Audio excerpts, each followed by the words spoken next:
আসসালামু আলাইকুম। আশা করি আপনারা সকলেই ভালো রয়েছেন। আজকে বেসিক সেন্টেন্স প্যাটার্নের ছোট্ট একটি নিয়ম নিয়ে হাজির হয়েছি। এই নিয়মটা হচ্ছে সাবজেক্ট ভার্সেস প্রেডিকেট। আমরা আজকের এই ক্লাসের মাধ্যমে জানবো সাবজেক্ট এবং প্রেডিকেট কি।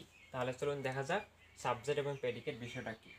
আমরা এখানে আপনাদের বোঝানোর সুবিধার্থে আগে লিখে রাখছি সাবজেক্ট এবং প্রেডিকেট সম্পর্কে। তো সাবজেক্ট তাহলে বাক্যে সাবজেক্ট কাকে বলে বা সাবজেক্টকে বের করবো কিভাবে? আমরা বলতে পারি বাক্যে যার সম্পর্কে কিছু বলা হয় তাকেই সাবজেক্ট বলা হবে। আমরা কি বলতে পারি? একটা বাক্যে যার সম্পর্কে কিছু বলা হবে তাকেই সাবজেক্ট বলা হবে। দ্বিতীয়ত, যে ভার্বের কাজ করে তাকে সাবজেক্ট বলা হবে। যে ভার্বের কাজ করে তাকে সাবজেক্ট বলা হবে। তৃতীয়ত, যার উপর নির্ভর করে ভার্বের বিভিন্ন রূপ বা ফর্মের পরিবর্তন ঘটে তাকেই সাবজেক্ট বলা হয়। তৃতীয়ত, যার উপর নির্ভর করে ভার্বের বিভিন্ন রূপ বা পরিবর্তন ঘটে তাকে সাবজেক্ট বলা হয়। তাহলে সাবজেক্ট কি?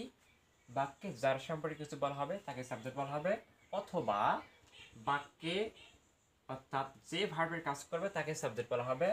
আবার বাক্যে যার উপর নির্ভর করে ভার্বের বিভিন্ন রূপ বা ফর্মের আগমন ঘটে তাকেই সাবজেক্ট বলা হয়। On the other hand, predicate হচ্ছে একটা বাক্যে সাবজেক্ট সম্পর্কে যা কিছু বলা হবে তাকে প্রেডিকেট বলা হবে। একটা বাক্যে সাবজেক্ট সম্পর্কে যা কিছু বলা হবে তাকে প্রেডিকেট বলা হবে। প্রেডিকেটের বাংলা হচ্ছে বিষয়, বিধেয়। চলুন উদাহরণের মাধ্যমে বিষয়টা বোঝা যাক।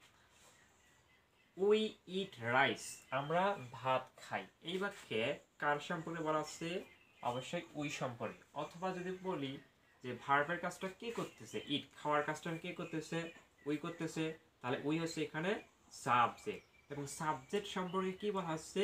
ইট রাইস, সাবজেক্ট কি করতেছে? এখানে ভাত খাচ্ছে। তাহলে ইট রাইস এই অংশটুকু হচ্ছে প্রেডিকেট। 2 নম্বর, আই রিড এ বুক, আমি একটি বই পড়ি। এখানে বই পড়ার কাজটা কে করতেছে? আই করতেছে। তাই আই এখানে কি হবে? সাবজেক্ট। এবং রিড এ বুক, আই সম্পর্কে তথ্য দিচ্ছে, অর্থাৎ আই এর কাজটা কি? রিড এ বুক, একটা বই পড়তেছে। তাহলে রিড এ বুক এই অংশটুকু হবে predicate. They are playing football, তারা ফুটবল খেলতেছে। কারা খেলতেছে? দে। যেহেতু ভার্বের কাজটা দে করতেছে সেহেতু এটা হচ্ছে সাবজেক্ট। এবং সাবজেক্ট ছাড়া বাকি অংশটুকু পুরোটাই হবে প্রেডিকেট।